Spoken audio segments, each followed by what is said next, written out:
Oke. Sambil menunggu.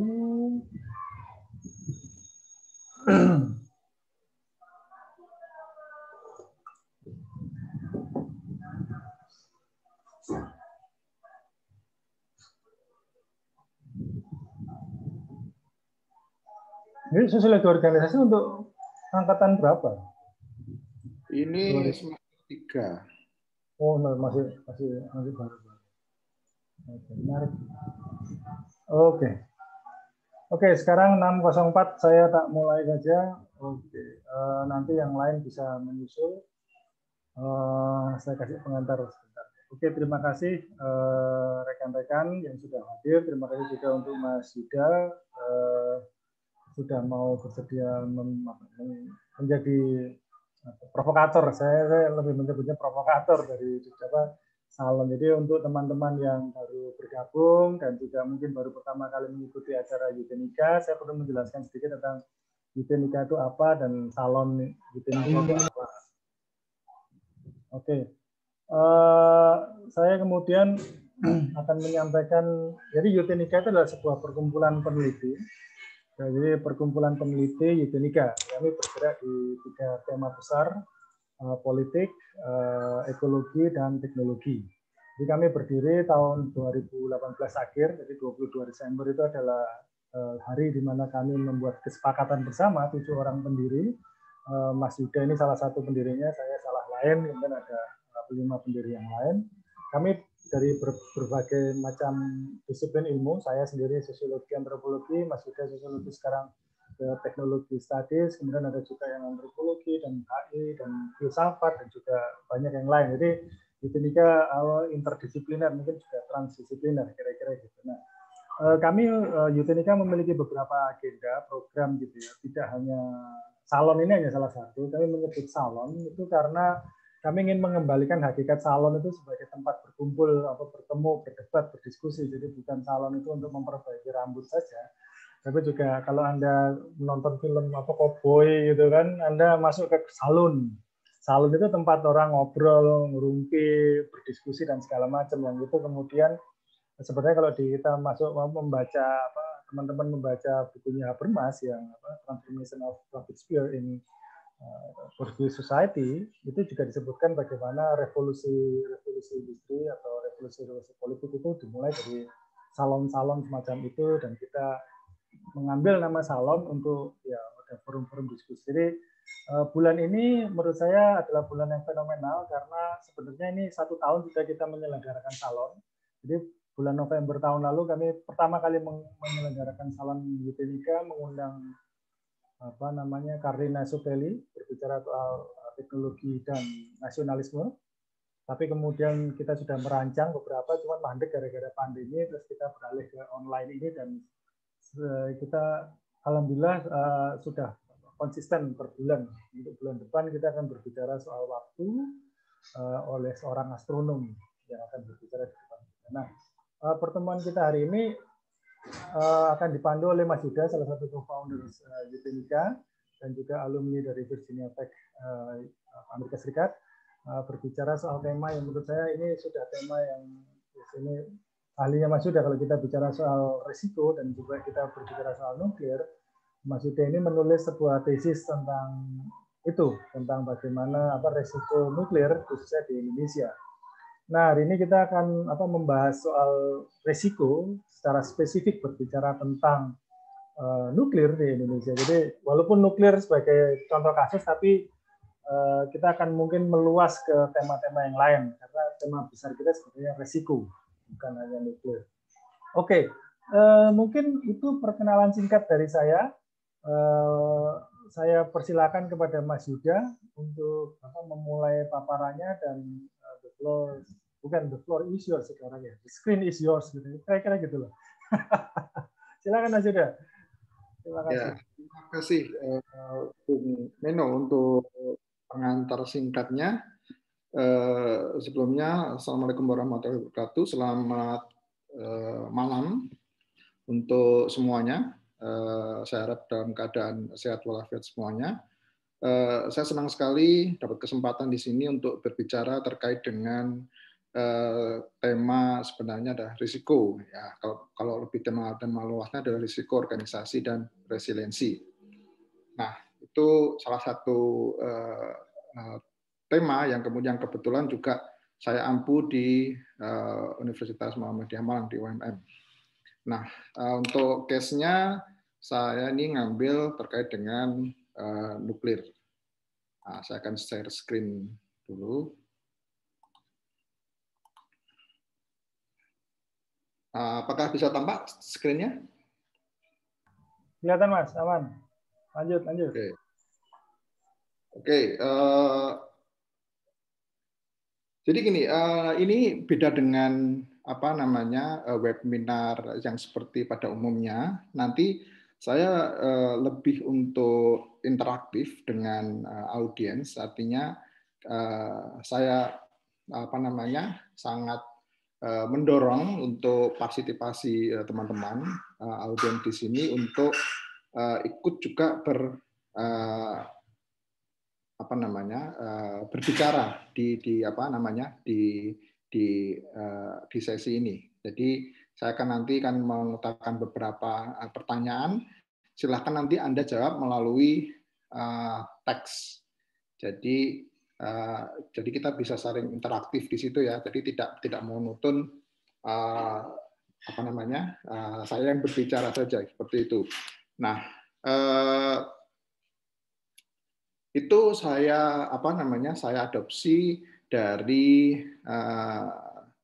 format kebanyakan kampus-kampus di Amerika, di mana kemudian bukan hanya sekedar pembicara yang berbicara dan kemudian nanti selesai ada pertanyaan dijawab seperti itu, tapi dalam proses ini tadi ada imbal balik atau ada feedback dari audiens. Jadi seperti itu. Nanti silahkan Anda bisa tulis di chatnya terkait dengan kemudian apa yang Anda ingin respon. Nah, saya ambil judul di sini adalah nuklir di Indonesia dari analisis risiko dan pengembangan teknologi.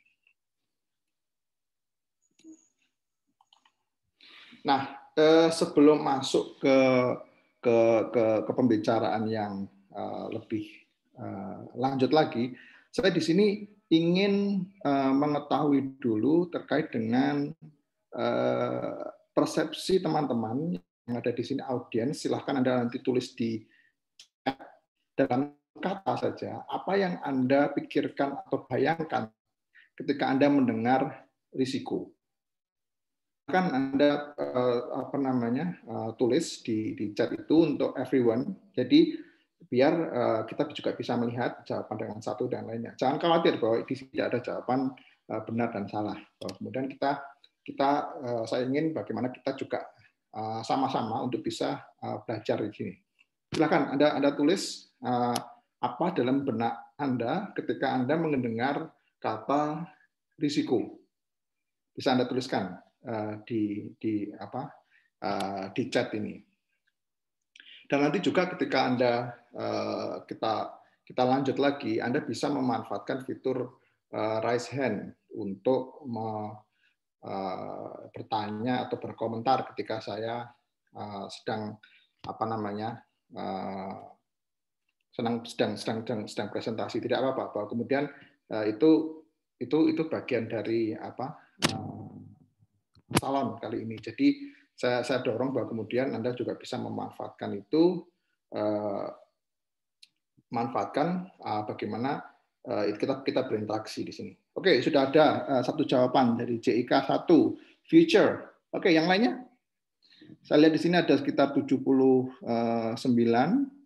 Oke, risiko, dampak, akibat, dampak. Oke. Saya masih menunggu terkait dengan chat ini, apa yang kemudian Anda bayangkan ketika Anda mendengar kata risiko. Dalam satu kata saja, apa sih yang Anda bayangkan gitu. Dampak buruk, dampak timbul, akibat. Oke, bagus, menarik. Oke, silakan. Konsekuensi, ada juga akibat masa depan, kemungkinan buruk. Konsekuensi, kerugian, akibat, sanksi, Oke, yang lainnya, kalau saya masih menunggu jawaban dari yang teman-teman yang lain. Pertimbangan korban,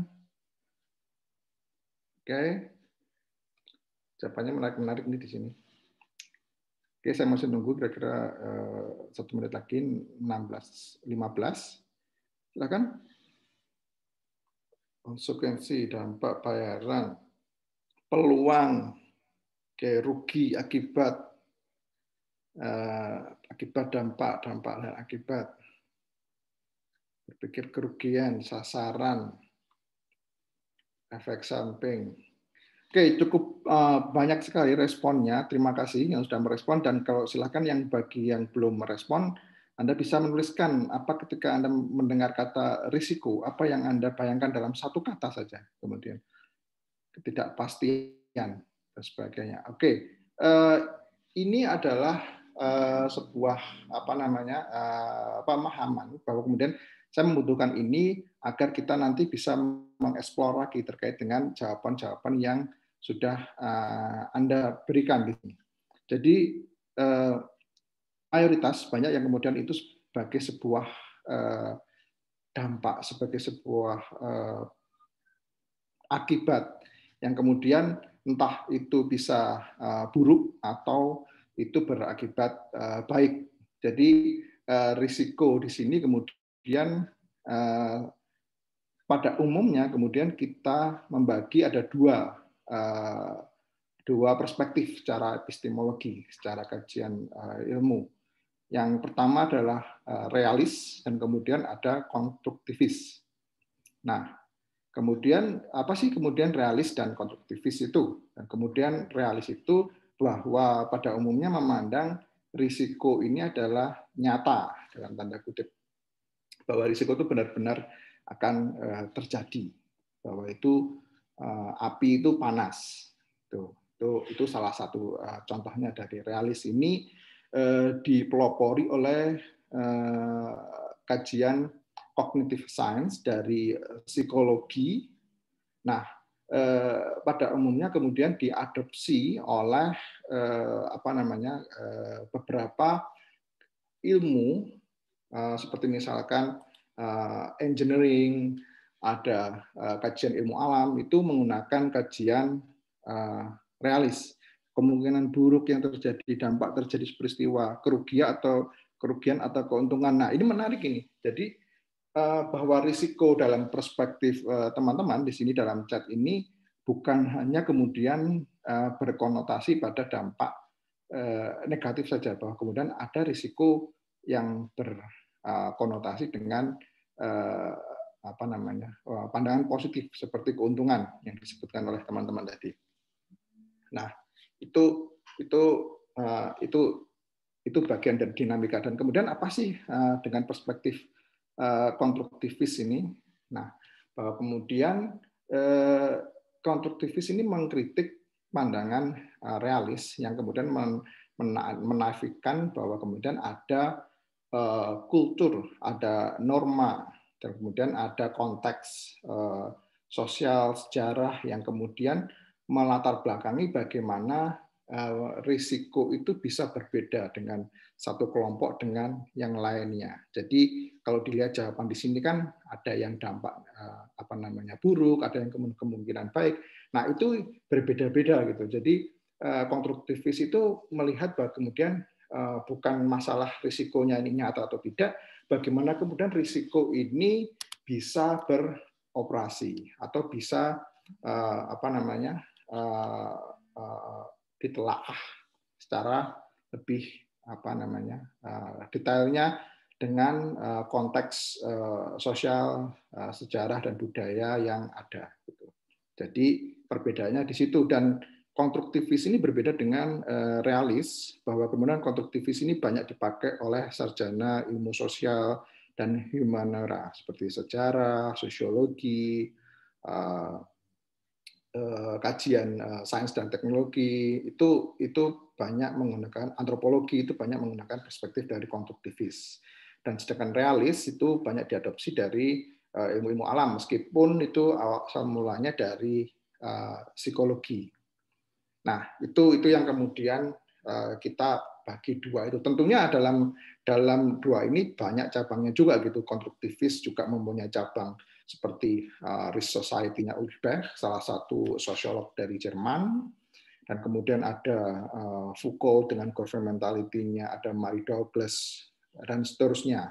Itu masih banyak lagi di cabang. Nah, tapi pada umumnya adalah bahwa risiko ini dilihat dari dua perspektif tadi, apa perspektif realis dan konstruktivis. Nah, nanti yang kita bahas di sini bahwa kemudian risiko ini bukan masalah kemudian risiko ini nyata atau tidak, tapi bagaimana kemudian kita memahami bagaimana risiko ini beroperasi. Dari mana datangnya sih kemudian risiko itu? Lalu apa akibatnya itu? Itu yang kemudian kita akan lihat. Jadi saya tidak melihat di sini bagaimana kemudian risiko itu nyata bahwa nuklir itu akan gini-gini, tidak. Kemudian saya akan kita akan melihat bagaimana sebuah risiko itu beroperasi. Oke, selanjutnya,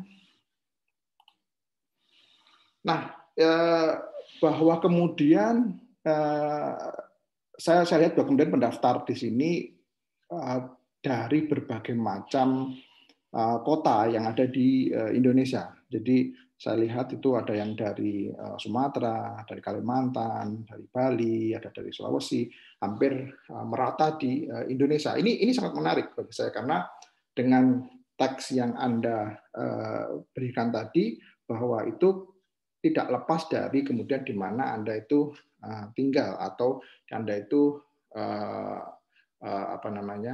hidup. Jadi konteksnya tentu berbeda-beda. Jadi ketika Anda melihat risiko ini, Anda tinggal di Malang, Anda tinggal di Kalimantan dan sebagainya, itu punya risiko yang mungkin berbeda-beda. Tapi juga tidak menutup bahwa kemudian Anda mempunyai konsep atau bayangan yang sama terkait dengan risiko tadi. Nah, karena judulnya adalah nuklir di Indonesia, jadi saya juga agak sedikit menyentuh konteks bagaimana Indonesia ini. Jadi ya seperti yang banyak kita pahami bahwa kemudian nanti bahwa risiko yang kemudian menjadi topik kita ini tidak terlepas dari konteks Indonesia gitu. Konteksnya apa sih Indonesia itu? Bahwa kemudian Indonesia ini salah satu kemudian negara yang intinya pernah dijajah gitu. Itu salah satu dari perspektif misalkan postkolonial gitu. Nanti kenapa kok itu menjadi penting, kita akan akan kita telah lagi lebih lanjut di slide berikutnya. Oke, jadi silakan kalau misalkan dari Anda sekalian akan berkomentar atau bertanya, silakan saya buka dengan fitur raise hand dulu sehingga nanti moderator bisa untuk membuka fitur unmute-nya. Dan bisa juga lewat teks, jadi seperti itu. Nah, ketika Anda kemudian menulis tadi tentang risiko, lalu kemudian apa sih yang Anda bayangkan ketika Anda mendengar kata nuklir? Anda bisa respon itu di chat, sehingga nanti akan saya coba baca. Oke, bom ini ada satu. Silakan Anda respon dengan satu kata. Apa sih kemudian ketika Anda melihat atau membayangkan ketika Anda mendengar nuklir, senjata mematikan, kuat, teknologi, Rusia, tenaga listrik, radiasi, alat yang sangat berbahaya, radiasi mematikan, tenaga baru, rancangan, senjata, Korea Utara. Menarik ini bagaimana kita melihat bahwa ketika kita mendengar kata nuklir ini ada berbagai macam persepsi yang kemudian ditulis di sini. Bom atom, radiasi, senjata, energi. Oke, silakan ada yang lain ketika Anda ingin mendengar kata nuklir itu apa sih kemudian Anda bayangkan di situ? Oke, senjata mematikan. Oke, mayoritas pembunuhan massal atom tidak memiliki inti, energi. Oke, sangat banyak sekali kemudian ketika mendengar kata nuklir ini. Jadi saya tidak akan mendeskripsikan lebih lanjut lagi karena saya pikir audiens yang ada di sini sudah paham secara garis besarnya bahwa kemudian nuklir ini dari atom. Nah, yang kita bahas di sini itu bukan soal gimana kemudian teknologi atom ini mempunyai visi dan kemudian ada uranium di situ dan kemudian berkembang hingga kemudian menjadi energi tidak atau menjadi sebuah energi misalkan bom, bukan. Ya, sound ini bukan workshop untuk membuat bom gitu ya. Oke, ada banyak kemudian kekuatan dan pemusnah massal senjata dan sebagainya. Oke, terima kasih untuk teman-teman yang sudah merespon di sini jawabannya. Nah, di sini saya akan sedikit menjabarkan di sini. Sebetulnya presentasi ini itu saya ambil sedikit dari paper yang saya tulis untuk sebuah jurnal dan masih dalam under review. Dan saya akan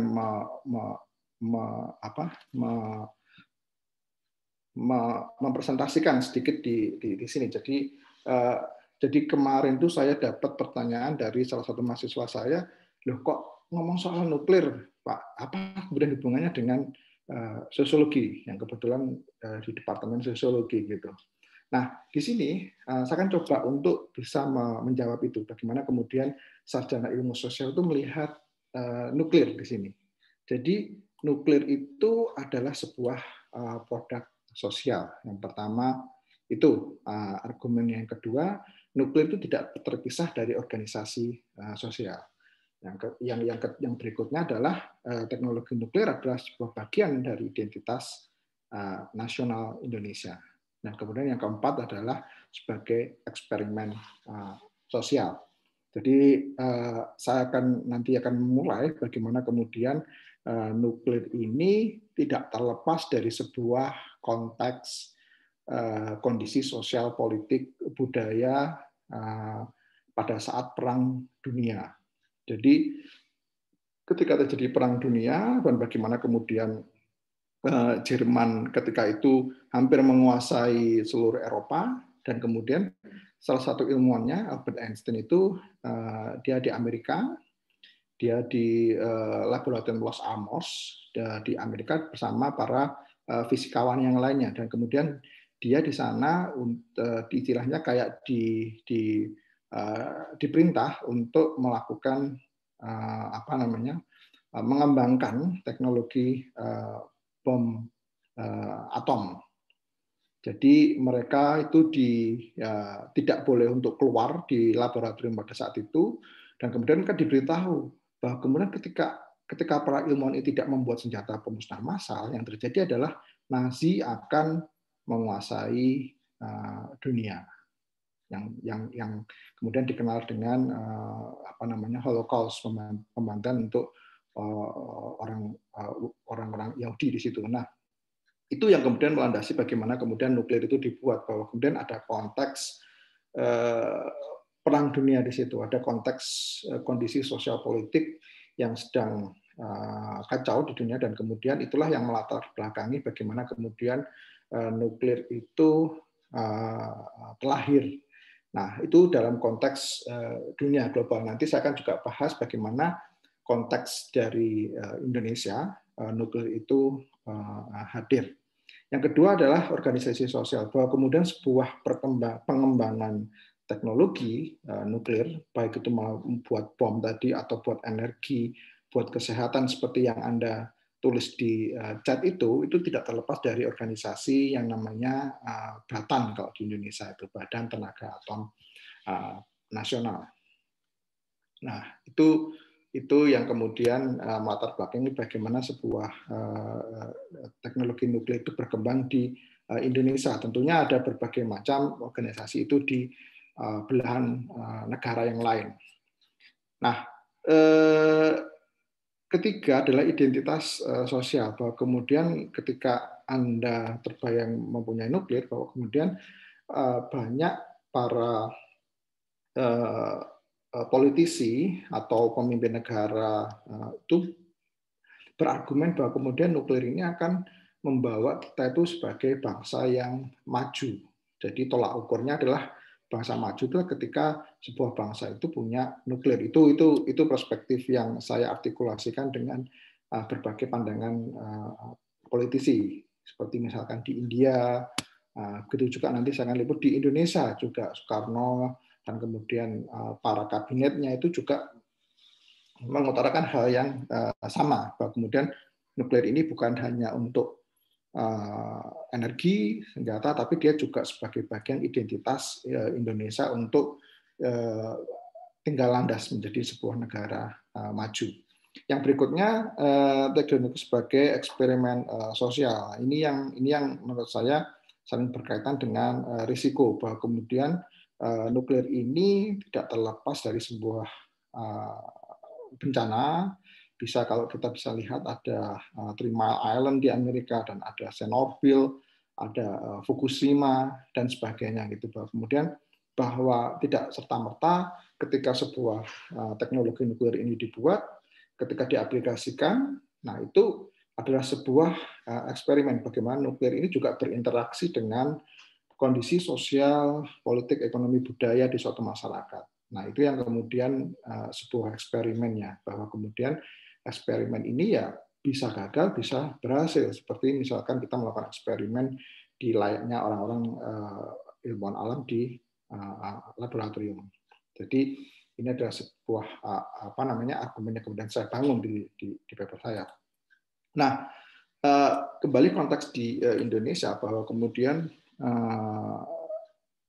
program nuklir yang ada di Indonesia ini tidak terlepas dari konteks juga konteks politik global. Dalam hal ini bahwa pengembangan nuklir itu tidak terlepas dari percobaan bom atom Amerika di Laut Pasifik, yaitu di Marshall Islands.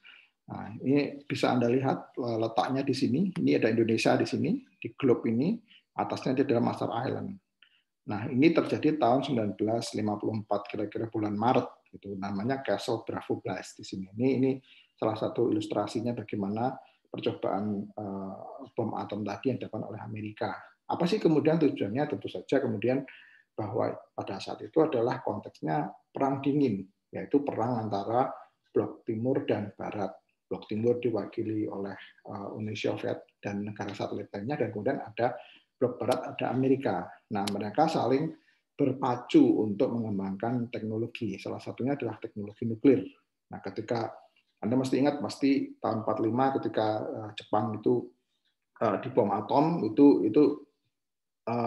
itu merupakan bom atom yang buatannya Einstein dan kawan-kawan di Amerika. Nah, kemudian pada Perang Dunia Kedua, Amerika meletakkan bom atom itu di Jepang, Hiroshima dan Nagasaki, yang luluh lantak. Nah, kemudian tahun 54 Amerika juga membuat tes bom atom ini dengan kemudian tujuannya untuk meyakinkan bahwa kemudian Amerika ini ya memang sedang perang dingin dengan Uni Soviet gitu. Begitu juga kemudian Uni Soviet juga pernah melakukan praktek yang sama. Nah, itu kemudian dari situ Soekarno pada waktu itu kemudian memerintahkan beberapa jajarannya, para ilmuwan, ahli-ahli, terutama ahlinya adalah ahli medis, sebetulnya ahli kesehatan, yang juga belajar terkait dengan atom atau nuklir. Nah, Soekarno memerintahkan para ahli Indonesia itu untuk meneliti ada nggak sih kemudian dampak negatif, risiko apa sih yang kemudian ketika itu muncul ketika ada bom atom di Pasifik tadi. Nah, kemudian para ahli ini dibentuk, itu ada, kalau tidak salah sih lebih dari 7 orang ya, yang mayoritas itu punya background-nya adalah engineering, insinyur, kemudian medis, dan ada kalau nggak salah satu dari ilmu hukum.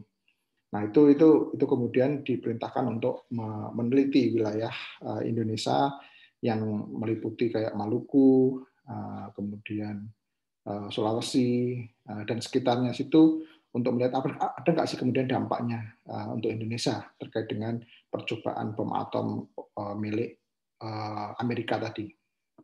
Nah, setelah saya kemudian meneliti tadi, bahwa kemudian para ahli ini menyimpulkan bahwa tidak ada dampak buruk, tidak ada risiko bagi wilayah Indonesia terkait dengan percobaan bom atom milik Amerika tadi. Nah, kemudian rekomendasinya adalah bukan hanya kemudian penelitian mereka itu menyampaikan bahwa tidak ada dampak buruk, tapi juga merekomendasikan bahwa Soekarno untuk membentuk panitia atau misalkan lembaga yang kemudian khusus punya tugas khusus untuk menyelidiki atom tadi. Jadi setelah kemudian Soekarno membuat tim komite, kalau sekarang menurut Satgas lah, tapi bedanya adalah pada waktu itu memang diisi oleh orang-orang yang punya kapabilitas dan kapasitas sesuai dengan bidangnya gitu. Nah itu tahun 58 dan kemudian Soekarno menerima rekomendasi para ahli ini untuk membentuk badan atom sendiri yang disebut dengan Lembaga Tenaga Atom di sini. Nah, ini salah satu arsip yang saya peroleh itu adalah ini. Jadi aktivitasnya adalah kemudian melakukan riset, pengukuran dan sebagainya.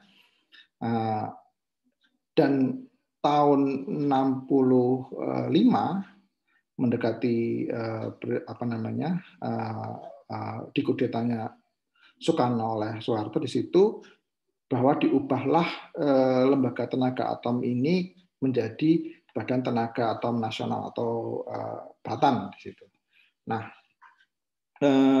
Batan ini bulan Maret 1965 sampai sekarang tetap ada di sini. Ini salah satu kemudian lembaga atau organisasi yang kemudian mengurusi masalah nuklir di Indonesia.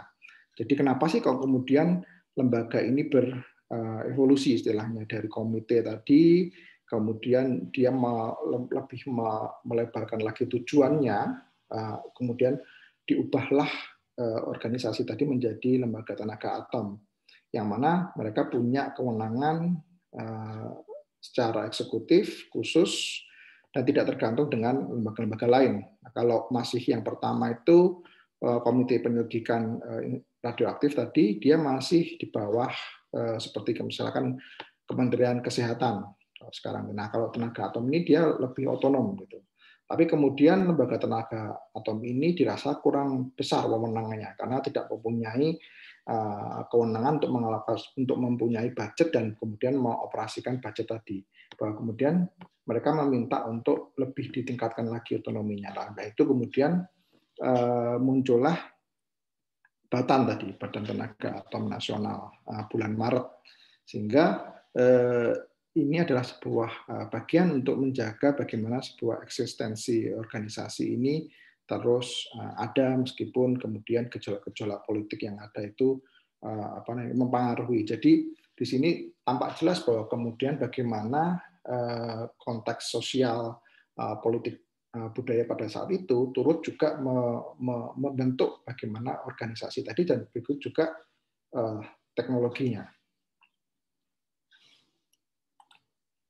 Nah, ini salah satu capaian ya atau timeline.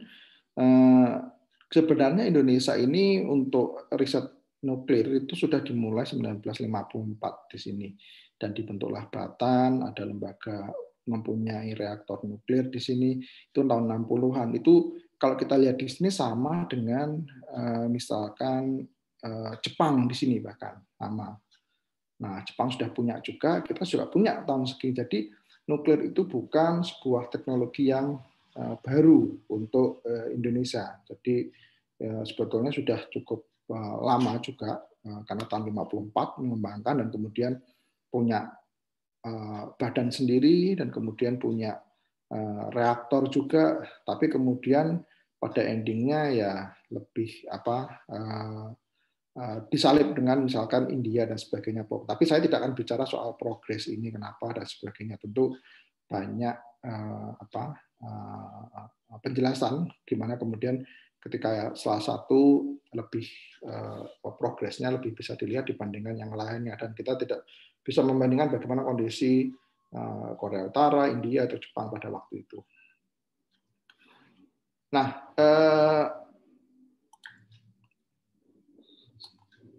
ini pernyataan dari Subandrio, salah satu kabinet yang ada di Soekarno. Dia Menteri Luar Negeri pada waktu itu. Dia getol berbicara soal nuklir ini dalam konteks politik global dan juga konteks politik nasional. Dan dalam suatu pernyataannya, dalam sebuah arsip tahun 58, saya baca kemudian Subandrio ini bicara di berbagai forum bahwa Indonesia itu mau mengembangkan nuklir tanpa bantuan negara asing. Jadi ketika awal-awal Indonesia tidak mau untuk dibantu manapun, dia ngotot bahwa kemudian wah Indonesia ini bisa nih, para ahlinya bisa dong punya nuklir, nggak kalah dengan negara-negara lain gitu. Nah dia seperti itu. Nah pernyataan ini kemudian juga diamini oleh Soekarno pada waktu itu ketika kita masuk konfrontasi dengan Malaysia, bahwa Soekarno ingin kemudian Indonesia ini punya teknologi nuklir sendiri nih agar Indonesia bisa istilahnya berdikari atau bisa mandiri gitu tanpa ada ketergantungan dengan negara asing. Jadi itu yang kemudian bahwa kemudian Batam sendiri itu ya memang bagian dari pemerintah, maka kemudian mereka tidak punya kuasa untuk menentukan iya atau tidak, tapi mereka harus ikut pemerintah. Ketika pemerintah ngomong seperti ini, dan mereka harus ikut bagaimana untuk bisa mengembangkan teknologi nuklir secara mandiri tadi. Nah, apa yang terjadi kemudian? Bahwa ya itu hanya cuma sekedar omongan politisi, bahwa kemudian pada faktanya bahwa Indonesia itu menerima bantuan itu dari dua negara yang sedang berseteru di Perang Dingin, yaitu Uni Soviet dan Amerika, Rusia dan Rusia dan Amerika Serikat. Yang pertama kemudian dibantu oleh Uni Soviet, Rusia ada di UGM saat ini, reaktornya masih ada. Itulah tipikal reaktor research reaktor IRT 1000. Nah, kapasitasnya kecil dulu dibantu tadi. Ini kemudian tidak kalahnya kemudian Amerika Serikat juga mengirimkan bantuannya untuk membangun reaktor di Bandung, yaitu Triga. Nah, Triga ini sama dengan IRT 1000 tadi, bahwa peruntukannya adalah untuk riset, untuk biologi, untuk kesehatan, untuk pertanian. Nah, seperti itu. Ini salah satu fotonya ketika itu dibangun di Bandung. Ini ketika ini dibangun di UGM.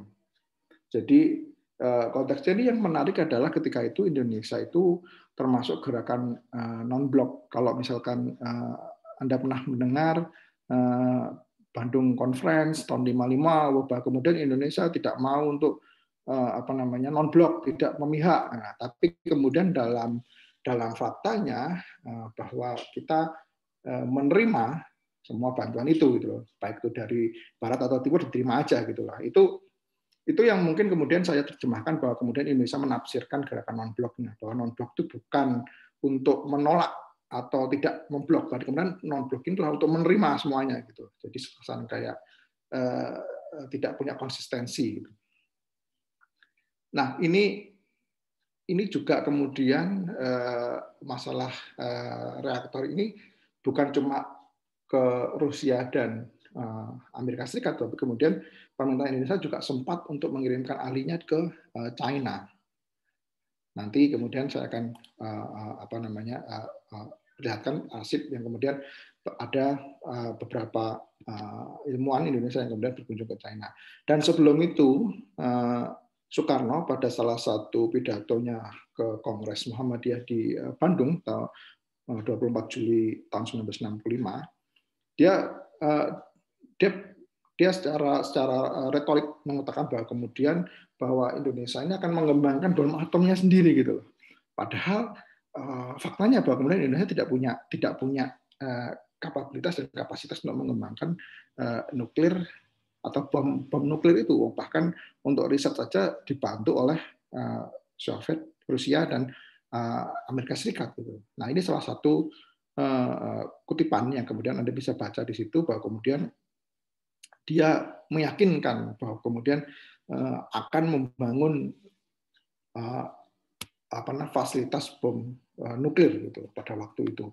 Ini konteksnya adalah ketika kita mempunyai konfrontasi dengan Malaysia tahun 1965.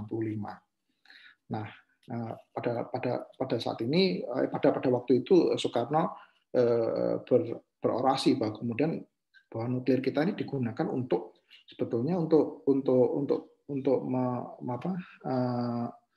mempertahankan tanah air gitu. Jadi ada nasionalisme di sini, ada agama di sini, spirit agama, kemudian ada teknologi dan sebagainya, itu saling berkaitan di sini. Bahwa kemudian kita tidak bisa melepaskan bahwa program-program nuklir Indonesia itu juga sangat erat dengan konteks sosial politik pada waktu itu. Nah, ini yang seperti yang saya bilang tadi, bahwa kemudian salah satu karya Tamo Zhou, pengajar di Nanyang Technology University sejarah, dia menariknya adalah dia bisa mengakses arsip-arsip dari pemerintah China yang pemerintah komunis itu kan tertutup ya, dan kemudian ini dia bisa mengakses dan kemudian menuliskan di jurnal. Nah, ini dia menuliskan bahwa kemudian berbondong-bondonglah ahli nuklir di Indonesia itu ke China. Ketika itu China berhasil melakukan tes bom atomnya. Nah, dia itu ingin mengklaim bahwa kemudian bom atom ini juga bisa dibawa ke Indonesia dan mengklaim bahwa Indonesia itu bisa nanti bikin bom atom gitu. Padahal itu ya bantuan dari hasil karya dari negara lain gitu.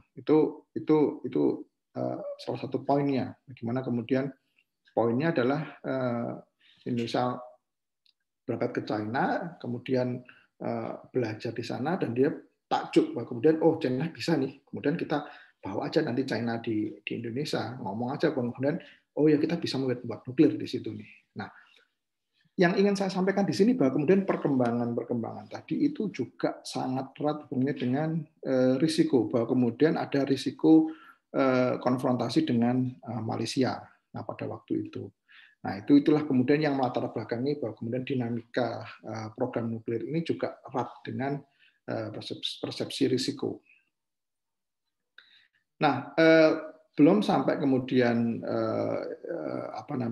kita punya fasilitas nuklir tadi, Soekarno lengser pada waktu itu, dan kemudian banyak ahli yang kemudian waktu itu sekolah di negeri-negeri lain seperti China, Eropa Timur, Ceko, Rusia, itu orang-orangnya Soekarno, dan kemudian mereka pada waktu itu ditawari oleh Soeharto untuk memihak Soeharto, tapi mereka tidak mau. Nah, akhirnya para ahli tadi banyak kemudian menjadi eksil di negara-negara Eropa Timur pada waktu itu.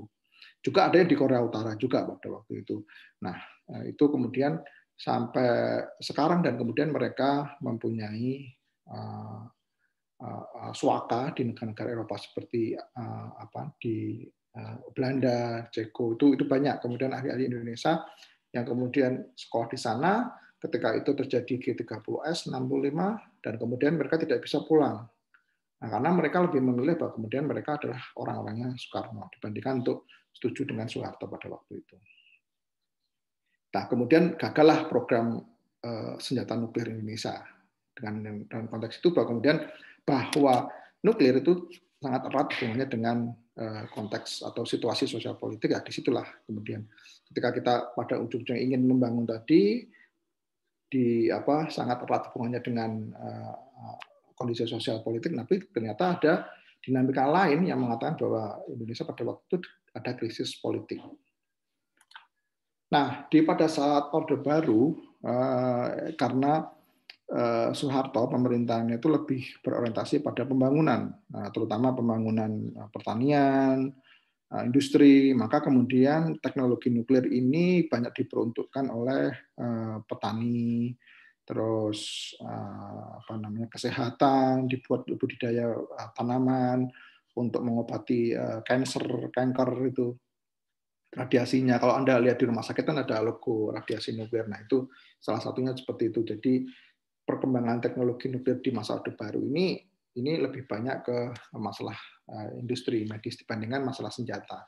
Dan Batan pun sebagai organisasi beradaptasi bahwa kemudian mereka lebih ikut dengan tujuan dari pemerintah Soeharto pada waktu itu.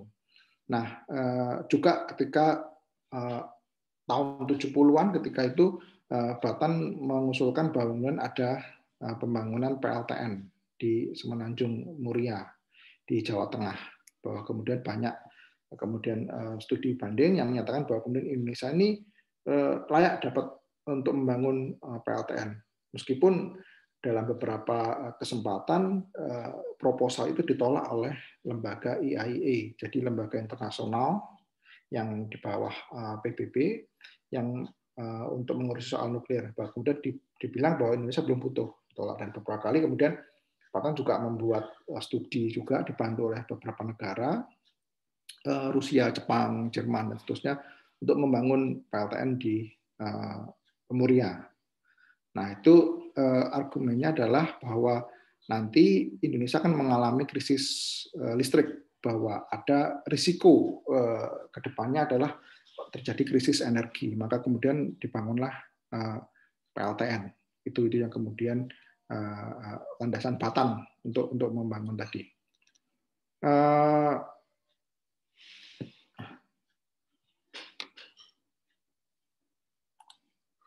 Oke, itu kemudian perkembangannya PLTN ini tidak pernah atau belum dibangun sampai sekarang di Muria, karena ada berbagai macam penolakan dan sebagainya. Nanti akan saya kemukakan di belakang. Nah, kemudian ada reaktor baru lagi di sini, adalah reaktor nuklir serbaguna yang ada di Serpong, Tangerang. Siwa besi di sini. Jadi itu diambil dari nama kepala Batan yang pertama pada waktu itu. Dibangunlah di daerah Serpong ini, yang fungsinya ya mirip-mirip dengan reaktor sebelumnya yang dibantu oleh Uni Soviet dan Amerika Serikat.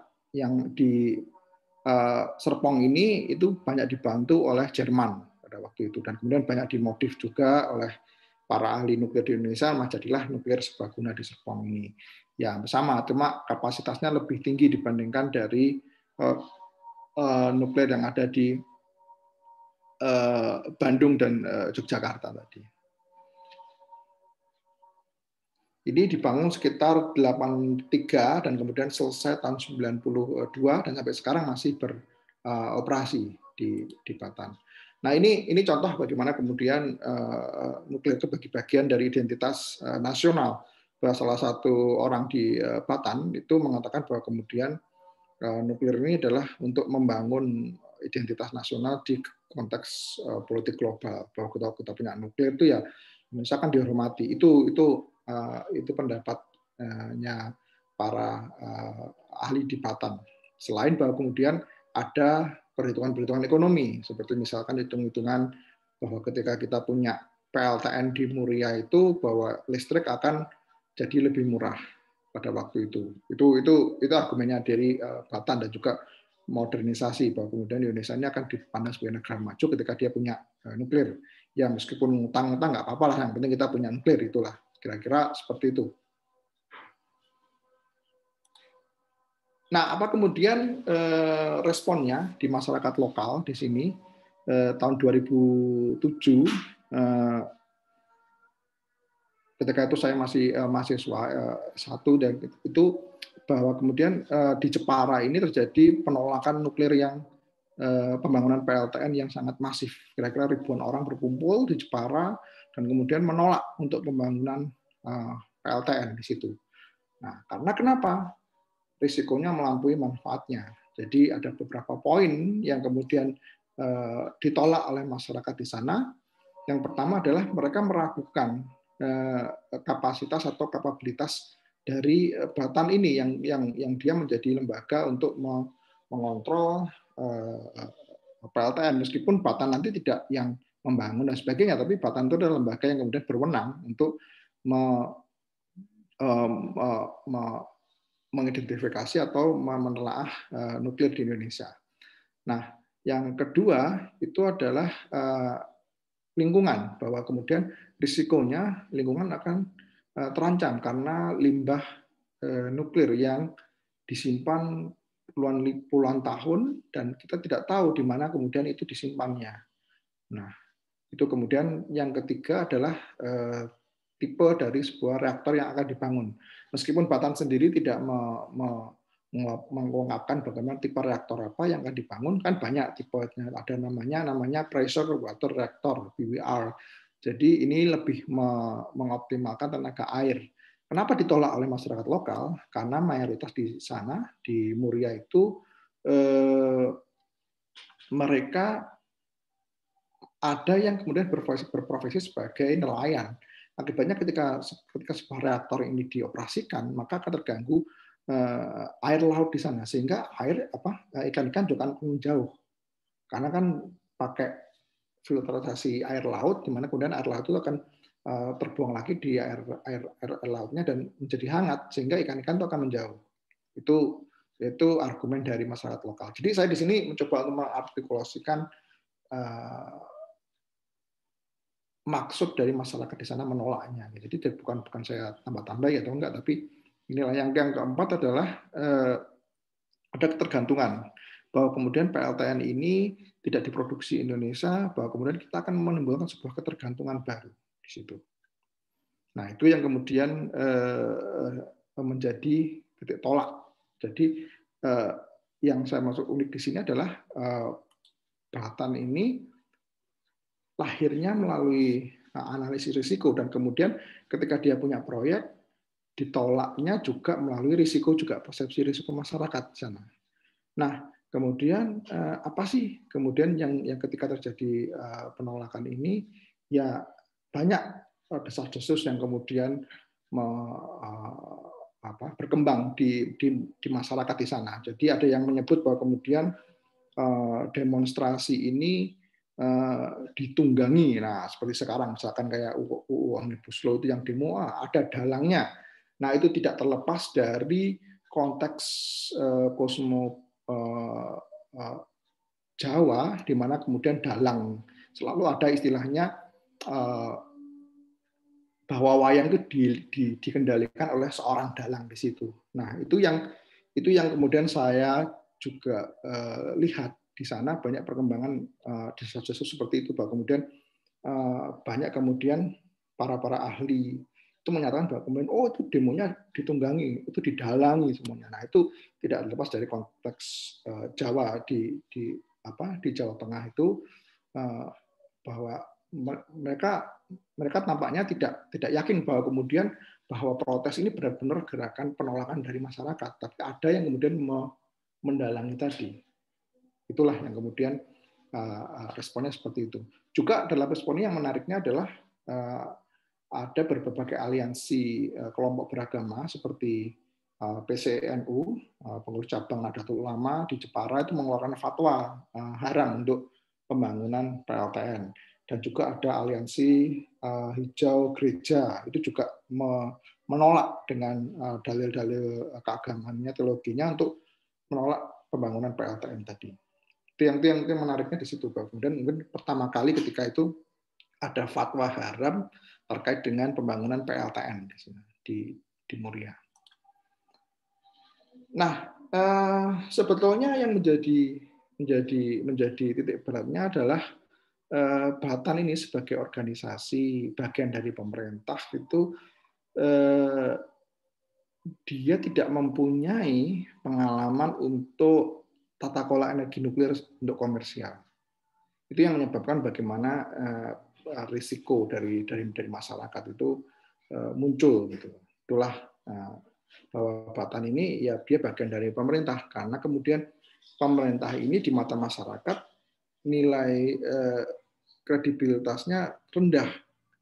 Mereka membayangkan bahwa kemudian coba bayangkan lumpur lapindo aja tidak selesai, apalagi kemudian ketika mereka membangun PLTN, ketika terjadi sebuah musibah, lalu siapa yang kemudian ingin bertanggung jawab?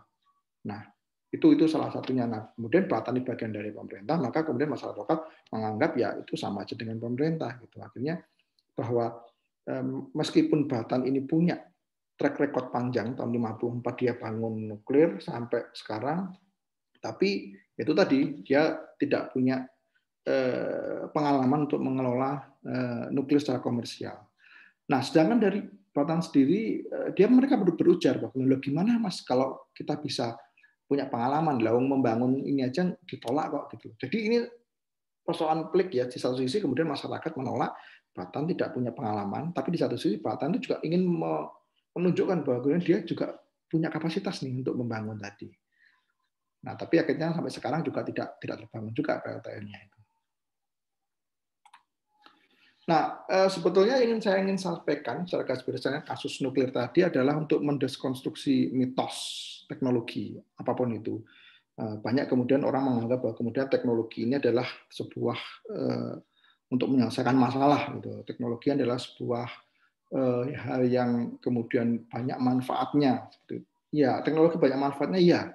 Teknologi ada keuntungan, iya. Tapi kita juga tidak lupa bahwa kemudian sebuah teknologi itu juga punya risiko.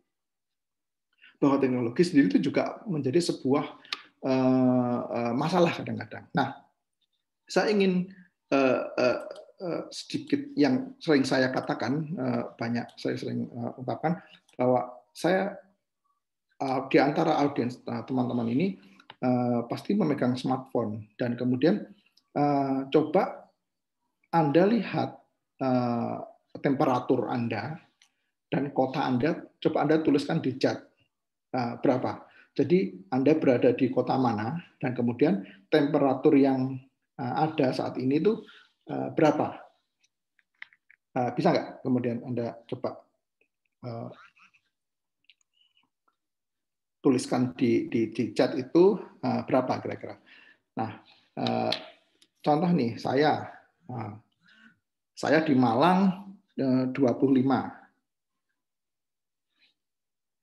Silakan Anda tulis. Saya ingin tahu berapa. Oke.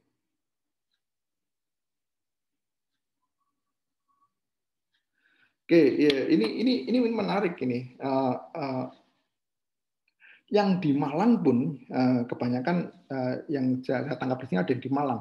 Di Malang itu satu kota itu bisa berbagai macam temperatur. Ada 22, 25, 23. Nah, ini kemudian mana yang kita akan percayai ketika satu gadget ini bahkan menunjukkan angka yang berbeda, digital yang berbeda di situ. Jadi mana sih yang kemudian ada yang 25.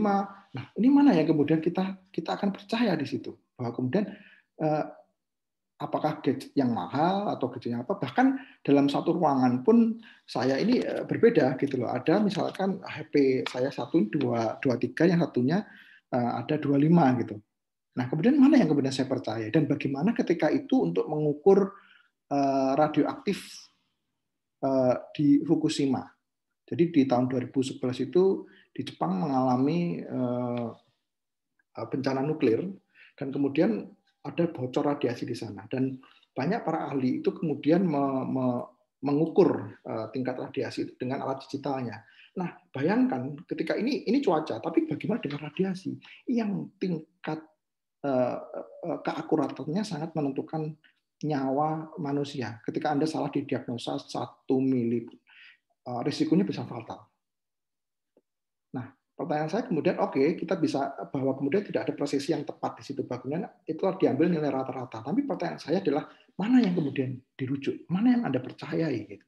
Ketika ada dua perangkat yang untuk melihat risiko ini, instrumen ini kan caranya paham realis untuk bisa membuka risiko, menyingkap risiko ini dengan scientific instrumen kan, dengan instrumen ilmiah. Salah satunya lewat ini tadi, pemeriksaan radiasi tadi. Kemudian ini ada radioaktif segini sehingga kita terbayangkan, risikonya seperti ini. Jadi salah satu untuk menyingkap risiko biar kelihatan visible itu adalah ya dengan scientific instrumen tadi. Lalu mana yang kemudian Anda percaya ketika satu aja bisa 2 atau 3 versi di situ. Nah, itulah yang kemudian saya ingin melihat bahwa kemudian bahwa teknologi punya manfaat, iya, bahwa teknologi adalah sebuah solusi, belum tentu. Kadang-kadang solusi teknologi adalah sebagai sebuah problem di situ. Yang alih-alih kemudian saya menganggap teknologi itu akan membuat menghilangkan atau misalnya memperbaiki masalah manusia, bahwa saya berargumen bahwa kemudian manusialah yang harus menyempurnakan teknologi. Karena itu tadi tidak dipungkiri bahwa kemudian ada aspeknya seperti konvergensi, ada ketidakpastian, kompleksitas, heterogeneity, future generation, itu dari aspek risikonya. Jadi saya ingin bahwa kemudian ini teknologi adalah sebuah eksperimen sosial yang ada manfaatnya sekaligus juga ada risikonya. Nah, itu yang kemudian tidak banyak diungkap dengan para ahli-ahli yang ada. Bahwa kemudian selalu dipandang bahwa kemudian teknologi ini adalah manfaatnya seperti ini, nanti akan nuklir ini akan ramah lingkungan dan sebagainya. Tapi kemudian tidak pernah para ahli ini bicara soal risiko. Dan saya pun juga meneliti sebenarnya SOP-nya ada nggak sih kata risiko di situ. Saya juga penasaran bagaimana kemudian para ahli ini juga melihat risikonya. Seperti misalkan kita jualan itu seperti sales saja. Jadi kayak menjual itu ya mengungkap yang baik-baik, tapi tidak mengungkap risiko yang ada. Nah, itu yang kemudian saya ingin ungkapkan. Ingin saya katakan di sini bahwa kemudian teknologi apapun, itu pasti ada risikonya. Dan lebih penting bahwa kemudian kita berbicara soal risiko ini. Itu yang kemudian banyak hilang seringkali ketika kita melihat atau ada teknologi baru. Seringkali kita takjub, teknologi membawa seperti ini, tapi kemudian kita lupa bahwa kemudian ada risiko yang kemudian melekat di situ. Nah, ini di akhir slide saya ingin memantik diskusi di sini, bagaimana dengan teknologi lainnya, dan kemudian apa yang dapat ilmu sosial tawarkan untuk memperbaiki teknologi tersebut. Saya kira itu sedikit atau presentasi saya hari ini. Silakan kalau saya kembalikan ke Bung Neno untuk gimana memandu diskusi atau seperti apa kalau ada yang pertanyaan. Silakan. Wow, menarik sekali Mas Yuda. Terima kasih atas paparannya. Ini memang cukup fenomenal ya. Artinya dari nuklir kita juga berbicara tentang hal yang lain. Ini kacamata saya agak coba ini. Oke, saya akan buka satu termin dulu gitu. Silakan untuk yang ingin bertanya untuk bisa raise hand atau bisa tulis tangan, bisa ditulis di kolom chat atau macam apa untuk ada pertanyaan kepada Mas Yuda. Silakan. Ada nggak yang mau bertanya? Kalau saya ada satu pertanyaan kecil sih Mas Yuda terkait dengan bagaimana manusia kemudian mengindra. Ya kalau dalam konteks nuklir ya, saya lagi menyusun satu satu tulisan pendek gitu ya terkait dengan bagaimana manusia itu di dalam konteks udara gitu. Jadi saya itu sedang melakukan pemantauan udara. Udara ini kan nggak bisa kita indra. Paling banter kita bau gitu. Walaupun ada asap kita lihat, itu pun juga asap, kita nggak tahu kandungannya apa. Nah, ini kan kita butuh suatu alat ya alat untuk mendeteksi itu. Lagi-lagi alatnya ini kemudian juga tidak murah yang pertama. Kalaupun itu ada, itu juga tidak akurat kadang-kadang. Nah, saya lagi berpikir ternyata manusia ini memang memiliki keterbatasan ya dalam mengidentifikasi apa yang sedang dihadapinya. Termasuk juga resiko tentu saja dalam hal ini. Nah, dalam konteks ini tadi Mas Yudi sempat bilang bahwa nuklir itu diciptakan dikembangkan pertama untuk mengatasi resiko-resiko yang dimunculkan, tapi kemudian dia mundur juga gara-gara resiko dari dia. Nah, saya lagi berpikir kemudian bagaimana kemudian teknologi itu bisa resiko. Saya nggak tahu, ada nggak kemungkinan? Karena saya habis ngajar juga, kita ngomongin tubuh manusia sebagai teknologi. Jadi manusia itu adalah, kalau kata Marcel Mauss, itu adalah the human body is the first and the foremost technology. Artinya itu bagaimana, apakah juga tubuh manusia itu juga punya resikonya? Nah, ada nggak sih yang ini resiko? Kira-kira gitu lah, pertanyaan kasar saya. Ini ada Zikri mungkin, silakan. Zikri ini cewek apa cowok ya? Silakan dibuka mic-nya. Ya, terima kasih sudah dipersilakan untuk bertanya. Pertanyaan saya tadi kan Pak Yuda sudah membahas kalau Batan itu ingin mengembangkan teknologi nuklir, tapi tidak bisa karena tidak memiliki aspek komersialnya ya. Nah, yang ingin saya tanyakan itu aspek komersial apa yang bisa dihasilkan Batan, ya kan? Karena kebanyakan menurut pandangan saya,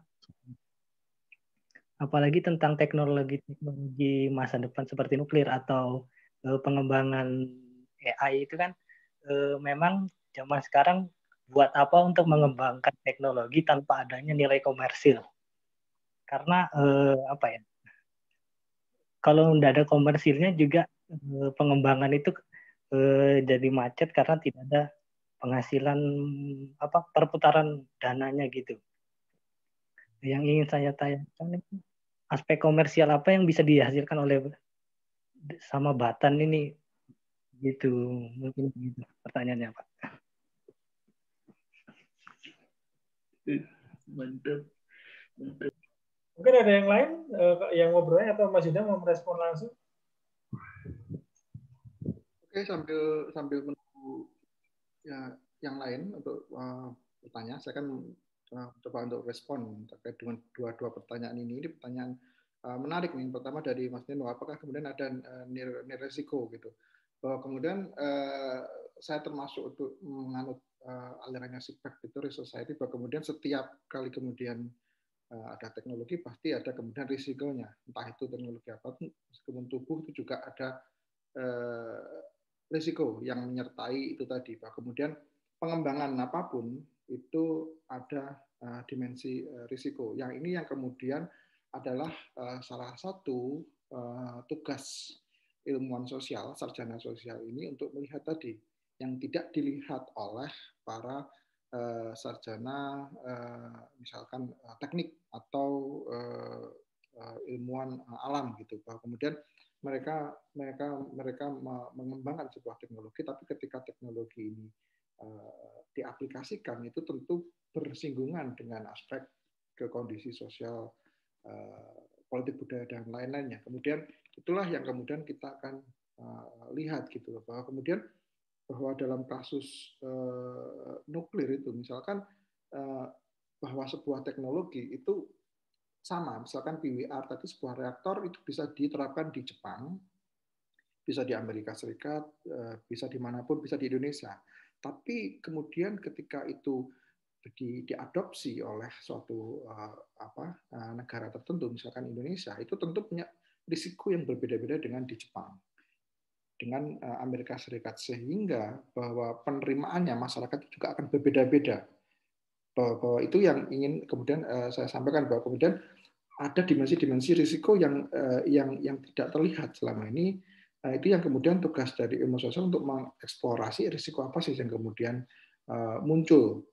Contohnya adalah misalkan di Muria tadi, bahwa kemudian orang-orang di Muria sangat khawatir ketika sebuah teknologi itu banyak campur tangannya orang asing. Padahal Indonesia kan belum punya kapasitas untuk bisa mempunyai tadi, bahwa kemudian mereka ada pengalaman kolonialisme, sejarah kolonialisme yang kemudian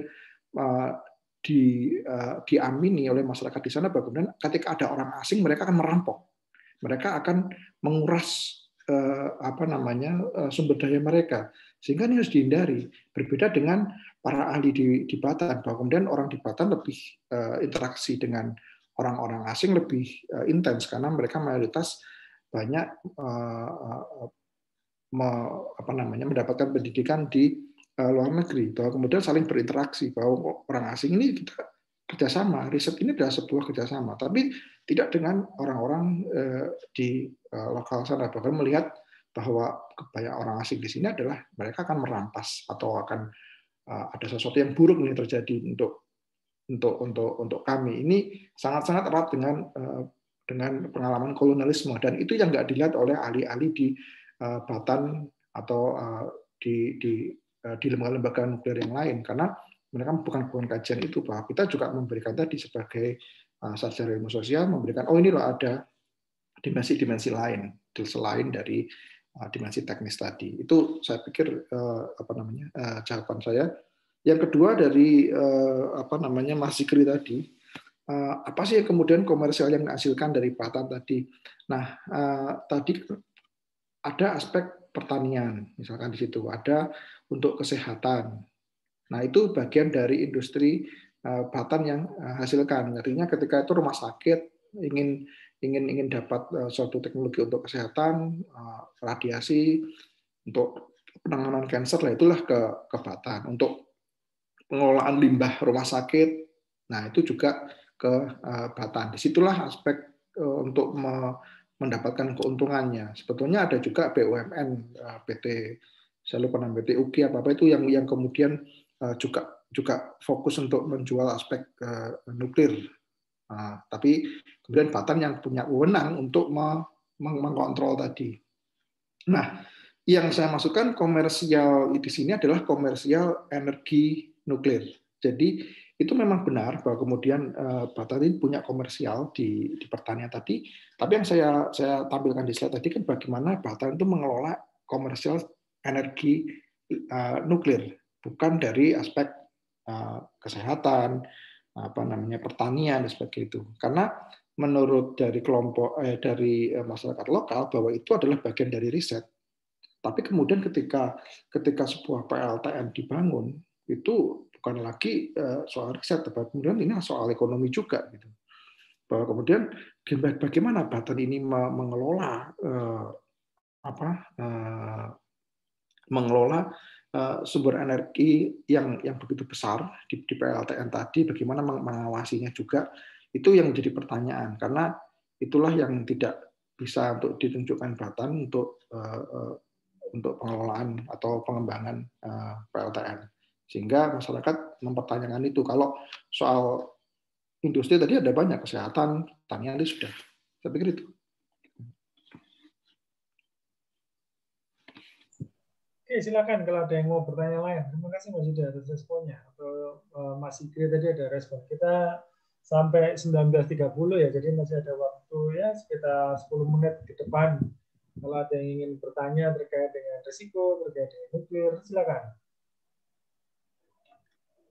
Mungkin Mas Yuda masih ingat waktu di formulir pendaftaran itu ada juga beberapa saya juga ngobrol coba saya buka sejenak karena ini menarik juga pertanyaan-pertanyaan dari para pelamar itu. Ya, saya buka ini. Halo.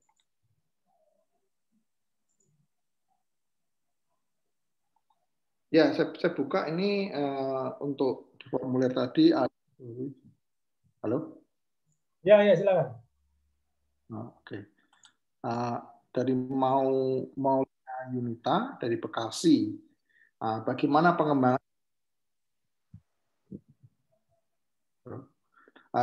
pengembangan minyak bumi yang ada di dunia ini?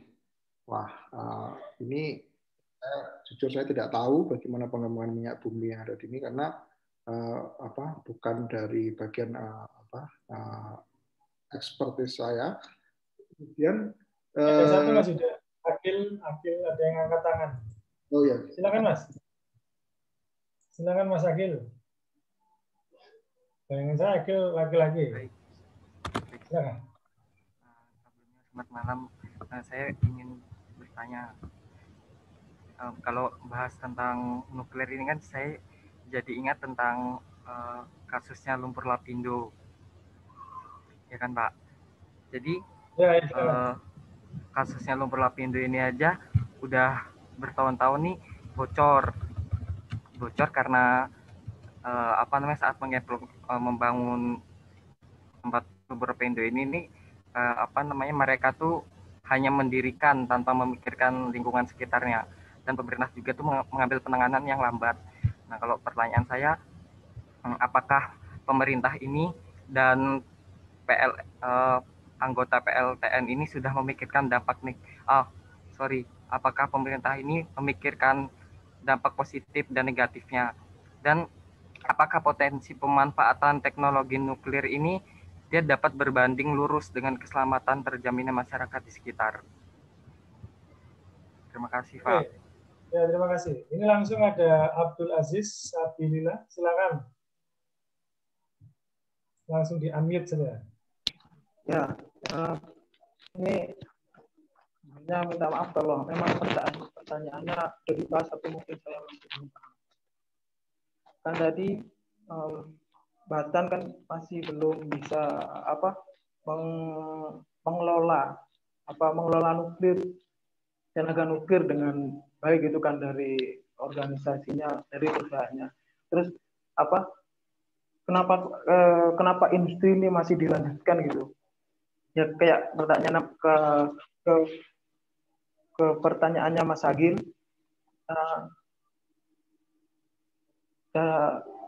Ini agak dengar suaranya. Ya. Lanjut Mas, lanjut. Oh, lanjut. Sebenarnya hampir sama sih, sama mengarah ke pertanyaan Mas Agil juga nih. Kenapa masih dilanjutkan? Karena kayak lumpur lapindo itu, kasus lumpur lapindo yang belum jelas pertanggungjawabannya kan juga.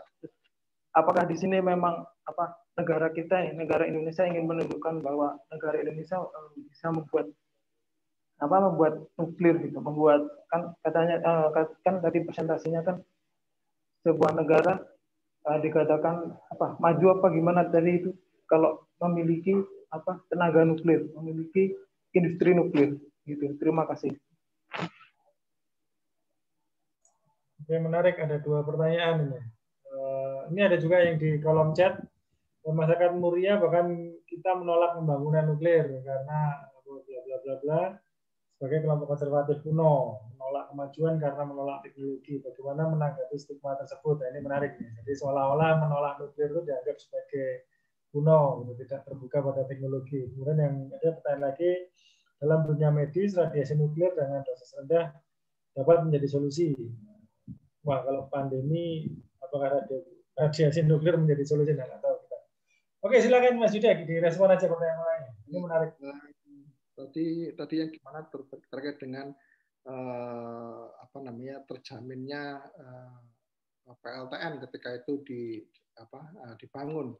Nah, seperti yang sudah saya sampaikan tadi bahwa kemudian penolakan masyarakat di Jepara karena case-nya kan baru hanya diuji cobakan di Jepara. Nah, mereka menolak tadi bagaimana kemudian isunya adalah risiko bahwa kemudian bahwa orang Indonesia terutama Batam itu adalah dilihat mereka tidak punya kapabilitas atau kapasitas ekspertis yang cukup untuk menghandle energi nuklir secara komersial. Oke lah, dia punya portofolio riset sejak tahun 54. Tapi bagaimana ketika dia harus mengelola energi secara komersial? Itu yang dipertanyakan. Dan bagaimana kemudian para masyarakat itu juga membandingkan dengan Lapindo, itulah. Nah, kasus Lapindo nggak beres, apalagi kalau nanti bocor nuklir. Nah, masih ingat bahwa kemudian di Februari 2020 itu terjadi kebocoran gitu di Serpong.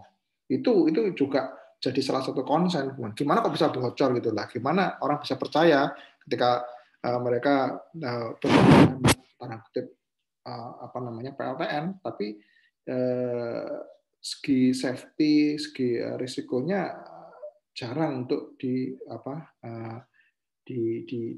dikaji gitu lah. Nah, makanya kemudian saya mengajak bahwa nuklir ini bukan cuma ngomong cuma manfaatnya aja, tapi bagaimana kemudian risikonya, bagaimana mengelola risiko tadi, bahwa peristiwa yang menjadi sebuah ingatan kolektif itu ketika di Jepang, bahwa para ahli Jepang beranggapan bahwa kemudian tidak akan ada gempa misalkan lebih dari 8 skala Richter, sehingga desainnya PLTN di sana didesain untuk tahan gempa sampai ukuran segitu. Saya lupa persisnya berapa. Nah, terjadi gempa pada Maret 2011 itu, yang gempanya lebih dari perkiraan para ahli tadi.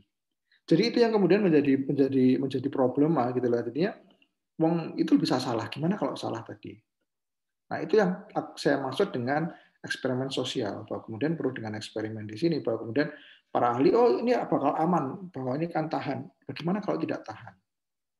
Bagaimana kalau terjadi sebuah kebocoran? Bagaimana kalau orangnya terkena dampak seperti misalkan di Lapindo? Siapa yang tanggung jawab di situ? Itu yang dikejar, pertanyaan-pertanyaan yang dikejar oleh masyarakat di Balong. Pertanyaan kritis tadi itu menyambung juga dengan pertanyaan dari Mas Evan Hakim tadi. Jadi pertanyaan bagus, bagaimana kemudian melabel orang-orang lokal tadi dengan kuno. Itu memang terjadi, bahwa kemudian itulah salah satu kemudian yang persepsi risiko dengan perspektif realis, bahwa kemudian memandang bahwa persepsi risiko yang tidak dengan instrumen dalam tanda kutip ilmiah tadi dianggap sebagai yang tidak rasional gitu, melabel bahwa kemudian itu nggak rasional, bahwa kemudian itu kuno aja gitu. Nah, itu yang kemudian muncul juga ketika di Batan. Jadi menganggap bahwa kemudian orang-orang yang punya pengalaman tinggal, yang seharusnya kalau sebagai sebuah kajian sains teknologi itu sebagai sebuah ekspertis juga, kepakaran, bahwa dia tinggal di sana, dia paham daerah sana, lingkungan seperti apa, nah itu juga sebagai sebuah kepakaran. Nah, itu yang nggak dilihat gitu, bahwa kemudian alasan-alasan ini dipandang sebagai alasan yang tidak masuk akal bagi para ahli nuklir. Itu yang kemudian yang kedua tidak bisa dilanjutkan gitu. Kenapa kok dilanjutkan program itu tadi? Nah, ya karena undang-undang masih menyantumkan bahwa kemudian nuklir ini salah satu energi yang akan dieksplorasi. Itu kenapa kok kemudian mereka ngotot untuk dilanjutkan di situ. Jadi itulah yang kemudian kenapa mereka ingin berlanjut. Sepanjang kemudian nuklir ini masuk dalam rencana tata kelola energi, ya maka itu kan proyeknya akan berlanjut, meskipun ya atau tidaknya juga tidak tahu. Jadi kapan bisa dibangun atau enggaknya, dimanapun juga belum jelas gitu sampai sekarang. Oke, itu dari saya. Kemudian ada lagi. Wah, ini pertanyaannya semakin malam semakin banyak ini malah, dan semakin ini. Saya cuma ingin mengingatkan bahwa kita sebenarnya sampai 19.30 ya. Cuman ini sepertinya ada beberapa pertanyaan. Mungkin kita bisa molor dikit lah ya, 5-10 menit gitu ya.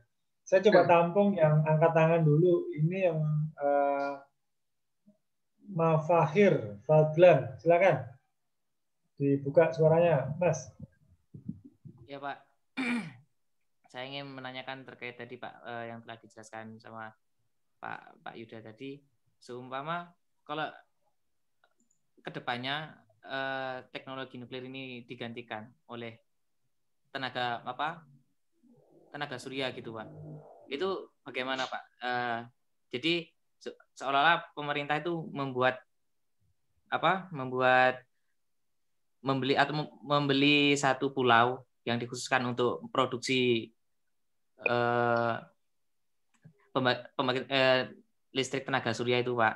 Lah, juga itu kan bisa mengembangkan, membuat lapangan pekerja buat masyarakat itu, Pak.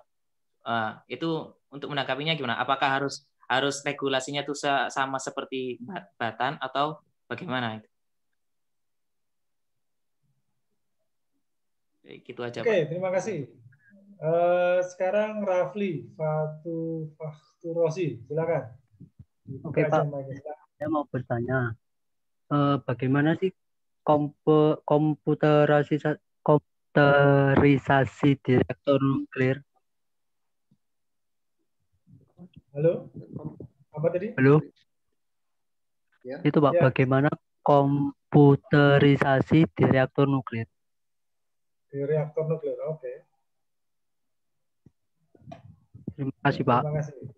Yuk, sama-sama. Ini ada beberapa juga di kolom chat, ada dunia medis, terus kemudian ini PLTN di kapal, ini di laut ya, bukan di darat, apakah lebih aman? Desain keamanan PLTN ini seperti apa? Bahan bakar batu bara juga pencemaran lingkungan, penggunaan listrik, nuklir untuk listrik ini bagaimana? Lalu kemudian bagaimana meredam dampak teknologi nuklir, dan kemudian masalah zona ring of fire ini juga muncul juga. Silakan Mas Yuda. Ya, saya berikan yang raise hand tadi. Ini termin terakhir ya, setelah itu kita closing. Ya, gimana energi terbarukan? Nah, energi terbarukan ini ketika Anda akan melihat proyek energi nasional, Dewan Energi itu memasukkan nuklir itu menjadi bagian energi terbarukan. Padahal dari para ahli juga itu debatable. Jadi apakah nuklir ini energi terbarukan? Bahwa ada yang menganggap bahwa kemudian enggak. Karena kenapa? Karena nuklir ini akan menghasilkan limbah yang mana kemudian belum bisa kita menghandle itu, dan limbahnya adalah puluhan tahun. Itu yang kemudian menjadi masalah juga gitu. Nah, apakah kemudian bisa tergantikan dengan energi terbarukan? Ya sangat bisa. Bahwa kemudian Indonesia punya sinar matahari misalkan, angin dan sebagainya, itu bisa. Tapi kemudian apakah energi terbarukan ini menjadi sebuah solusi? Belum tentu juga gitu. Karena dari berbagai macam pendapatnya para ahli, bahwa mereka menyampaikan bahwa kemudian sumber dari energi terbarukan ini tidak akan cukup, tidak akan reliable untuk mensuplai krisis energi. Itu. Maka kemudian nuklir tetap untuk dikampanyekan. Meskipun ya tadi banyak masalah juga di nuklir itu tadi. Dan kemudian tentang komputerisasi reaktor. Nah, saya itu juga nggak begitu paham. Maksudnya gimana komputerisasi? Bahwa kemudian pasti setiap unit PLTN itu ada komputernya. Dan kemudian komputerisasi seperti apa itu yang saya juga tidak paham, karena saya tidak termasuk untuk melihat soal komputerisasi tadi. Tapi lagi balik-balik begini, soal komputerisasi ini menariknya adalah bahwa kemudian ketika ada sebuah reaktor itu adalah istilahnya mereka itu tersentralisasi, terpusat. Bahwa kemudian ketika ada komputerisasi sana tidak sembarang orang yang bisa masuk. Jadi aksesnya terbatas. Itu menjadi masalah ketika kita berbicara dengan praktek demokrasi, partisipasi. Bagaimana melihat itu transparansi, pengendalian di sana. Nah, siapa yang menjamin kemudian ketika itu tidak ada malfungsi atau apa? Karena tidak ada transparansi di sana. Hanya orang-orang tertentu yang kemudian bisa mengakses komputerisasi dengan alasan security tadi. Jadi kalau Anda melihat film Dark yang di Netflix itu kan konteksnya adalah di Jerman, di PLTN itu. Bagaimana kemudian PLTN itu ya dipagar dan sebagainya, hanya orang-orang tertentu yang punya akses. Bahkan polisi pun tidak punya akses untuk masuk di sana. Mereka harus izin dulu di atasnya dan sebagainya. Karena termasuk dari isu energi security juga. Terus di forum chat, banyak sekali chat ini. Oke. Kemajuan teknologi pemasaran saat ini bisa diterima masyarakat atau akan tetap menolak. Nah, ini juga unik juga ini. Batan tuh cepat merilis persepsi risiko penerimaan masyarakat terhadap PLTN. Nah, ya Batan yang bikin ya banyak yang menerima gitu. Tapi kan kemudian kita juga ada kritis juga, ada hasil survei dari Batan, bagaimana dia pertanyaan seperti apa, responnya seperti apa. itu yang di survei oleh Batan mayoritas menerima. Ya kan juga ragu-ragu juga gitu. Yang survei dia sendiri tentu ada konflik kepentingan di situ. Nah, kemudian pernah dengar kabar pindah nanti membangun PLTN di kapal pertama, apakah PLTN lebih aman dari di darat? Ya, saya tidak tahu apakah kemudian lebih aman yang di darat, karena itu tadi yang seperti saya sampaikan bahwa kemudian setiap teknologi itu pasti ada risikonya apapun, meskipun PLTN itu di laut dimanapun ada risikonya. Nah, kemudian yang menjadi masalah adalah risiko ini jarang untuk diungkapkan, bahwa kebanyakan mereka mengungkapkan bahwa manfaat A, B, C, D, E, tapi tidak pernah bicara soal risiko. Nah, kemudian yang berikutnya bagaimana desain keamanan dari PLTN. Ya, tentu banyak desainnya. Security tadi seperti misalkan untuk desain keamanan hacker dan sebagainya itu ada. Tapi kembali lagi bahwa kemudian secanggih-canggihnya aspek teknologi bahwa ada celahnya juga gitu loh. Masih ingat kan pada kasus WikiLeaks bagaimana mereka membobol kabel diplomatik dari kedutaan Amerika yang terkenal misalkan punya security yang tinggi. Nah, kemudian PLTN menggunakan bahan bakar batu bara untuk masalah pencemaran dalam jangka panjang. Apakah Bapak siap untuk penggunaan teknologi nuklir pengganti listrik? Ya, kalau ditanya siap dan tidak siap itu pasti tidak siap gitu loh. Jadi ini sama kayak misalkan orang mau menikah gitu, siap enggak pasti ngomong enggak siap gitu. Nah, itunya menurut saya. Kemudian pertanyaan sih bukan siap atau enggaknya, tapi gimana ya, itu intinya bukan dalam siap atau tidak, tapi gimana kemudian mereka bisa meyakinkan publik bahwa kemudian mereka punya kapasitas untuk mengelola tadi. Itu yang kemudian dibutuhkan. Nah, itulah kemudian sekarang mengapa kemudian banyak para ahli nuklir itu juga ingin melihat aspek kepercayaan tadi dengan membuat kerjasama dengan ilmuwan sosial. Bagaimana sih membuat mekanisme sosial tentang kepercayaan terhadap nuklir tadi gitu. Itu oke. Yang kedua, dampak negatif nuklir, meredamnya. Ya kalau meredam dampak negatif ya tidak usah membangun PLTN seperti itu kan. Karena ya asal mula risikonya ya dari pembangunan PLTN tadi. Kalau kita nggak mau risiko ya kita tidak usah membangun. Tapi kan tidak seperti itu, bahwa kemudian selalu ada risikonya. Nah, di setiap teknologi yang hadir kan pasti ada risikonya.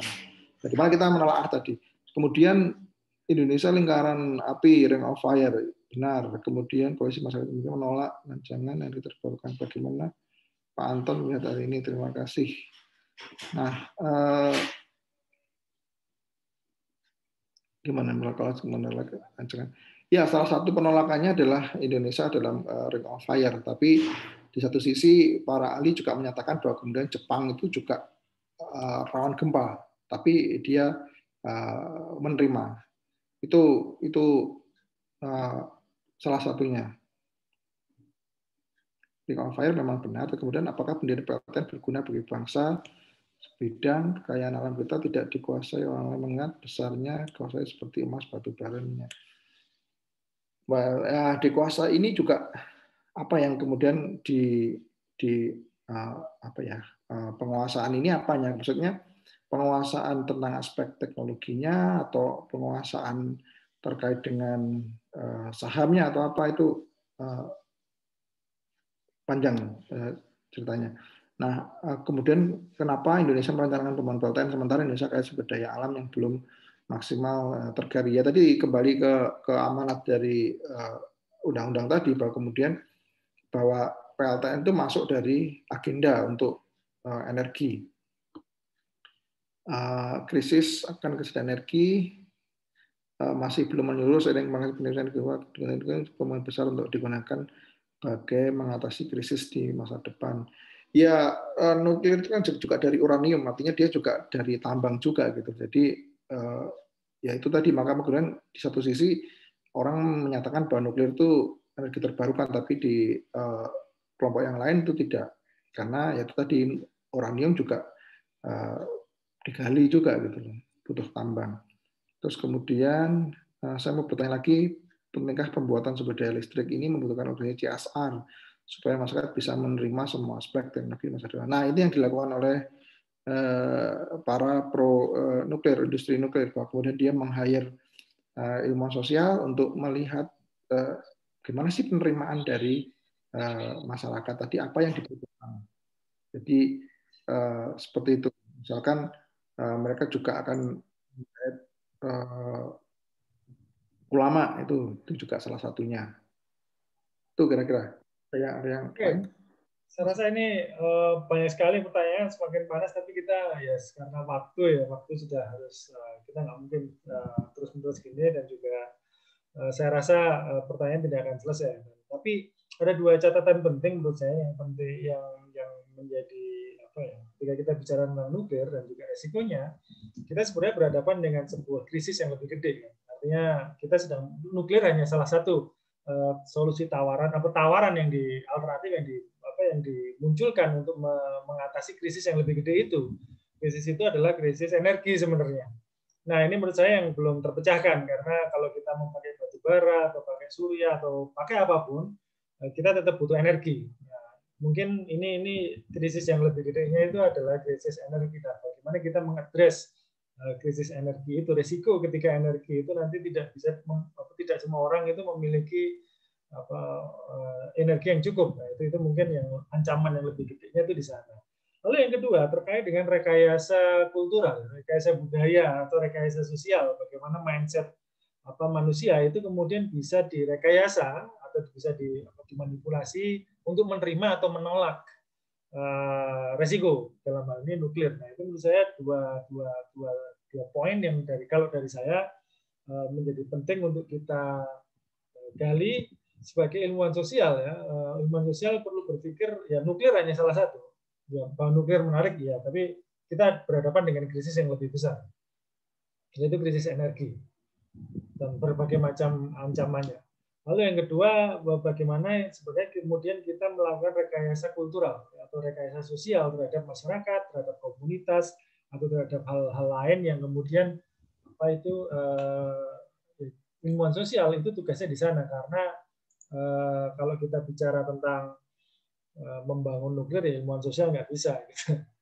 Tugasnya ilmuwan sosial adalah melakukan analisis resiko dan juga tujuannya adalah untuk melakukan rekayasa sosial. Jadi ini tema yang menarik. Terima kasih Mas Yuda sekali lagi atas partisipasinya. Saya sekali lagi terima kasih, dan saya juga terima kasih kepada rekan-rekan kalian yang sudah berpartisipasi sampai malam hari ini. Salam Yutenika, tapi lagi-lagi soal waktu ini yang tidak bisa ditolerir. Nah, berhubung kita ngomongin waktu, nanti tema Salam Yutenika yang bulan Desember itu adalah tentang waktu. Jadi kita akan mengundang seorang astronom lulusan dari Leiden University, pernah menjadi peneliti postdoc di Heidelberg University, kemudian melalang buana di Washington DC, dan juga sekarang dia di Baltimore. Jadi seorang astronom membicarakan soal waktu dari perspektif fisika, kemudian dari perspektif teknologi, dan juga dari ekonomi politik. Jadi kalau kita bicara tentang revolusi industri, itu awalnya dari revolusi atau konseptualisasi tentang waktu yang efektif, atau kalau kita ngomongin Marx itu adalah waktu kerja. Nah, ini yang kemudian revolusi industri bermula dari sana. Dan kita akan mendiskusikan itu tanggal 12 Desember. Tapi tanggal 10 Desember nanti ada kerjasama dengan Muhammadiyah juga terkait dengan tentang sumbangan ilmu sosial terhadap industri digital ini. Kita akan mengundang, jadi bulan Desember nanti kita mengundang 2 orang dari Amerika, yang satu dari Snapchat, yang satu dari Baltimore. Jadi mungkin bulan Desember itu nanti kita akan mengundang dari lintas benua. Jadi terima kasih terhadap teknologi dan terima kasih terhadap pandemi mungkin ya, bahwa kemudian kita bisa melintas batas geografis. Oke, saya rasa sekian. Terima kasih. Selamat malam. Sampai jumpa pada pertemuan selanjutnya. Untuk teman-teman yang hadir nanti akan ada email lanjutan terkait dengan evaluasi pertemuan hari ini.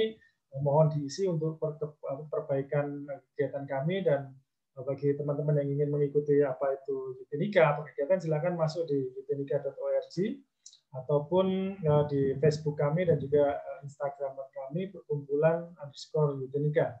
Di situ kegiatan-kegiatan Eutenika yang akan datang maupun yang lampau bisa diakses. Oke, sekian. Terima kasih. Sampai jumpa. Selamat malam. Ciao. Oke, sampai jumpa. Terima kasih.